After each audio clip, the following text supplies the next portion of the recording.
আসসালামু আলাইকুম ভিউয়ার্স, আবার চলে আসলাম ঈদের পর সবার রুচি চেঞ্জ করতে এভরি প্রোডাকশন চ্যানেল থেকে নতুন আরেকটা রেসিপি দেখার জন্য স্বাগতম জানাতে। কেমন আছেন সবাই? আশা করি ভালো আছেন। ঈদের পর এখন পোলাও মাংস খেয়ে খেয়ে তো মুখের রুচিটাই নষ্ট হয়ে গেছে। এখন কি করে রুচি ফেরানো যায় আমি সেই চেষ্টায় আছি। চিংড়ির শুটকি দিয়ে কচুর শাকের যে ডাঁটাটা আছে সেটা আমি রান্না করেছি। অনেক মজাদার খাবার এটা। তো আপনারা অবশ্যই একবার চেষ্টা করে দেখবেন, আশা করি ভালো লাগবে। যারা কখনোই খান নাই তারা অবশ্যই খাবেন। আপনারা অন্য কোনো তরকারি ছাড়া শুধু এই কচুর শাকের ডাঁটা দিয়েই, চিংড়ির শুটকি দিয়েই আপনারা এক প্লেট ভাত খেতে পারবেন, খুবই মজা লাগবে। তাহলে শুরু করা যাক কিভাবে আমি এই কচুর ডাঁটা রান্না করলাম। চলুন তাহলে দেখতে থাকুন। এখানে আমি 3টা পেঁয়াজ আর 4-5টা কাঁচামরিচ তেলের মধ্যে ভেজে নিয়েছি। আর এর ভিতর দিয়ে দিলাম জিরার গুঁড়া, ধনিয়ার গুঁড়া 1 চামচ করে, আদা বাটা 1/2 চামচ, রসুন বাটা 1 চামচ, আর 1/2 চামচ শুকনো মরিচের লাল মরিচের গুঁড়া, আর 1/2 চামচ হলুদ গুঁড়া এর ভিতর দিয়ে দিলাম। আমি একটু মশলাগুলো তেলের মধ্যে নাড়াচাড়া করে নেব। পেঁয়াজ হয়ে গেছে বাদামি কালার, বেশিক্ষণ নাড়াচাড়া করা যাবে না, কারণ পেঁয়াজ সাথে পুড়ে যাবে। সামান্য পরিমাণ গরম পানি দিলাম। মশলাটা এভাবে গরম পানিতে কষায় নেব। মশলাটা আমি ঢেকে দিয়েছিলাম। ফিরে আসলাম 3 মিনিট পর। তো দেখুন, একটু পানি দিয়েছিলাম, পানিটা প্রায় শুকিয়ে গেছে, তেলগুলো ওপরে ভেসে আসছে। এখন আমি যে উপকরণটা দিব তা হলো চিংড়ি মাছ। এটা শুটকি চিংড়ি। একদম গরম পানি টকবক করে ফুটিয়ে তার ভিতর চিংড়িগুলো আমি ছেড়ে দিয়েছিলাম।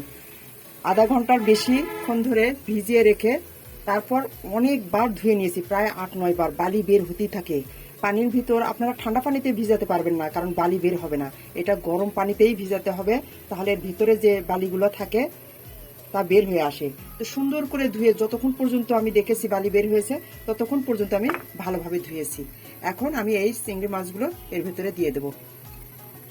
এখানে 50 গ্রামের মতো চিংড়ি মাছ আছে। আপনারা কিন্তু ইলিশ মাছ দিয়েও করতে পারেন এটা, এই রেসিপিটা। তবে ইলিশ মাছে কাটা কাটা হবে, যে কারণে আমি এই চিংড়ি শুটকি দিয়ে বানাচ্ছি। এটাও ভালো লাগে, কাটা হয় না, যে জন্য আমার পরিবারের সবাই পছন্দ করে। এখন আমি সব মশলার মধ্যে চিংড়ি মাছগুলো ভালো করে মিশিয়ে নিব আর কষিয়ে নিব। 3 মিনিটের মতো এই মশলার ভিতর চিংড়িগুলো ভালো করে জাল দিয়ে কষে নিব। এখন আমি ঢেকে দেব। ফিরে আসলাম 3 মিনিট পর। দেখুন কত সুন্দর করে চিংড়ি মাছটা সিদ্ধ হয়ে গেছে মশলার ভিতরে। আগের সিদ্ধ আর এখন সিদ্ধ আলাদা। তখন শুধু সাদা পানিতে, গরম পানিতে সিদ্ধ করে বালিগুলো পরিষ্কার করে নিয়েছি। এখন মশলার ভিতর ভালো করে কষে নিলাম। এখন একটু আবারও আমি গরম পানি দেব।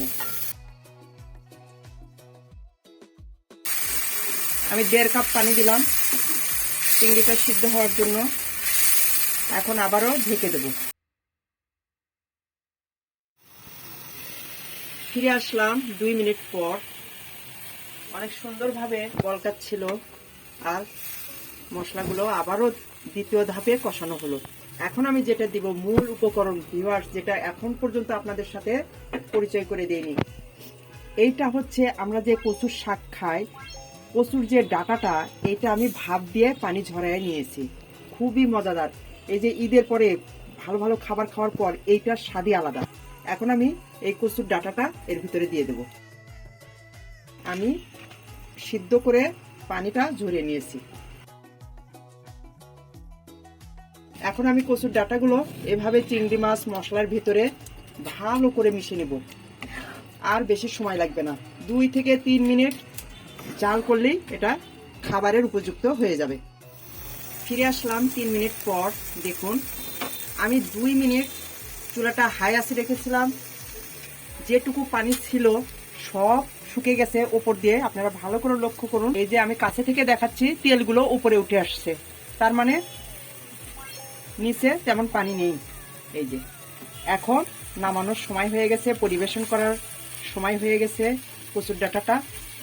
আপনারা চাইলে এখানে যদি লেবু দিয়ে খেতে কিন্তু খুবই মজা, আর লেবু যদি না থাকে আপনারা চাইলে তেঁতুল দিতে পারেন, জলপাই দিতে পারেন, আম দিতে পারেন। যারা টক একটু পছন্দ করেন খুবই মজাদার হয়। তো নামিয়ে ফেলেছি চুলা থেকে, এখন আমি পরিবেশন করে দেখাচ্ছি। এই যে দেখুন, একটুও পানি নাই, শুধু তেল নিচে। এরকম হলেই আমরা বুঝে নিব যে না, খাবারের উপযুক্ত হয়ে গেছে। এখন আমি তুলবো। যদি আমার এই ভিডিওটা ভালো লেগে থাকে তাহলে অবশ্যই চ্যানেলটা সাবস্ক্রাইব করবেন প্লিজ, আর বন্ধুদের সাথে, ফ্যামিলিদের সাথে, সবার সাথে শেয়ার করবেন। তো আজকে আমি এখান থেকে বিদায় নিচ্ছি, আবারও নতুন কোনো ভিডিও নিয়ে আপনাদের মাঝে হাজির হয়ে যাব। সে পর্যন্ত আপনারা ভালো থাকুন, সুস্থ থাকুন, আমার জন্য দোয়া করবেন যেন ভালো ভালো রেসিপি খুব ঝটপট করে আপনাদেরকে দিতে পারি। আসসালামু আলাইকুম।